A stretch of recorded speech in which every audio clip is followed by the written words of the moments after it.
किसी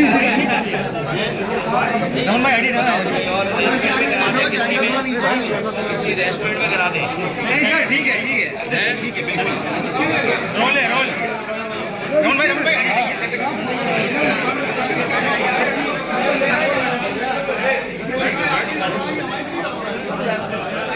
अरे चुप हो जाओ भाई, शांत हो जाओ भाई।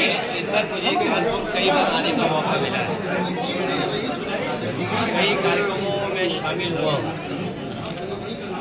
और शादी या अन्य कार्यक्रमों में मुझे शामिल होने का मौका मिला, जहाँ आज हम और आप सब लोग मिल रहे हैं।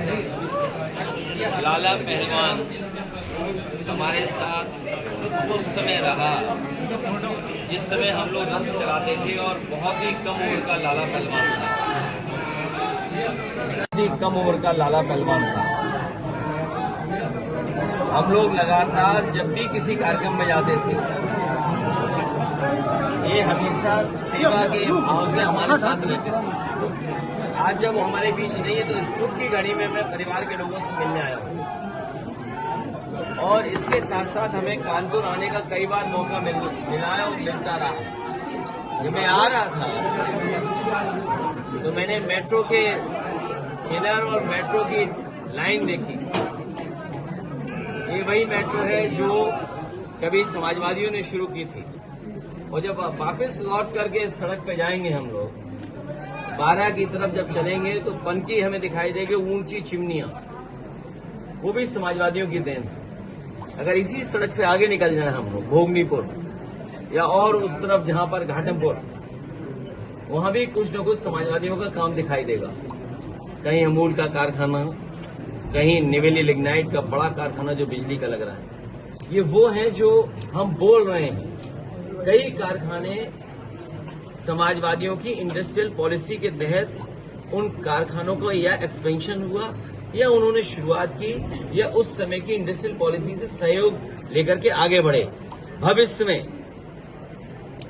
कानपुर को अपनी पहचान दिलाने के लिए ट्रेड ट्रायंगल जो मैंने पहले भी कहा था, कन्नौज, इटावा, कानपुर, उस दिशा में आगे काम करेंगे। लाल इमली यहाँ की पहचान रही है। लाल इमली को मिल को या अन्य मिलों को कोई चला सकता है तो वो लाल टोपी वाले ही चला सकते हैं।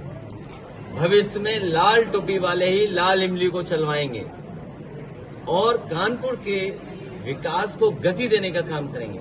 जब हमारा कानपुर कई शहरों में कारखाने के मामले में, कारोबार के मामले में, उद्योग के मामले में, रोजगार देने के मामले में या रिसर्च इंस्टीट्यूट्स के मामले में आगे है तो भविष्य में हम लोग उसको और आगे बढ़ाएंगे। जब आ ही रहा था मैं नाले को भी देख रहा था, नाले की हालत बता रही है कि बीजेपी की हालत कैसी है। जर्जर गंदा पानी बह रहा है उसमें। और देखिए नेचर कैसा है, पीछे से 2 नदियां आती हैं, एक बाईं तरफ चली जाती है, एक दाईं तरफ चली जाती है और दोनों में गंदगी फैलाई है भारतीय जनता पार्टी ने। चाहे वो पांडु हो या दूसरी नदी, एक यमुना में मिलती है, एक गंगा में मिलती है, पीछे से लगातार बराबर आती हैं और दोनों यमुना और गंगा भी बराबर चल रही हैं, लेकिन प्रयागराज में एक हो जा रही हैं। नदियों को साफ करने का जो संकल्प लिया था बीजेपी ने, वो नदियां का हाल क्या है?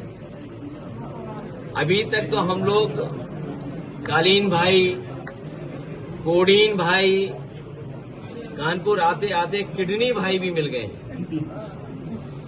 कालीन भाई, कोडीन भाई और किडनी भाई। कोई कल्पना कर सकता है कि स्वास्थ्य में इतने बड़े घोटाले होते हों, बीजेपी की सरकार में किडनी निकाली जाती हो, जो जांच में बहुत सी बातें साफ होंगी कि किस रूप में किस तरीके से किडनी का कारोबार हो रहा था और गरीब लोगों को पैसा देकर के उनकी किडनी निकाली जा रही थी। अब तो ओटीटी हो सकता है स्क्रैप माफिया पे बन जाए, गांजा पे बने, गंज गांजा, और लगता है कि अब कहीं कालीन भाई, कोडीन भाई किडनी भाई पे कहीं ओटीटी का कोई नई सीरीज ना आ जाए। लाएंगे अखिलेश इस बार पीडीए सरकार।